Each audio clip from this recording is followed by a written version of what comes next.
Otong Iboto Capitan Jonas. For Barangay Captain, Jonas Halosan Onhao. Andito na sir, nakahanda na maglilingkod ng tunay sa masa. Mabuting tao, maayos makisama. Bitbit niya ay ang bagong pag-asa. May landay ka muna kung di mo pa kilala. May maayos na sistema at merong disiplina. Di magsasawang tumulong para tayo guminhawa. Halika na't sumama, pagbabago'y matamasa. Malalapitan mo parate, hindi lang siya yung puro sabi. Kabakanan ng nakararami, ang iniisip niya parate. Kaya halika na, Iboto na. sabling tunay. Kaya ngayon ay mas titibay. Kaya sabay-sabay tayo magingay.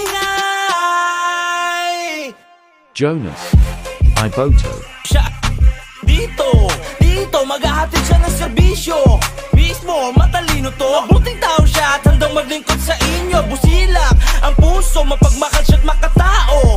Real to, hangad niya ay pagbabago. Dito, masipag to, lang gagabay sa inyo.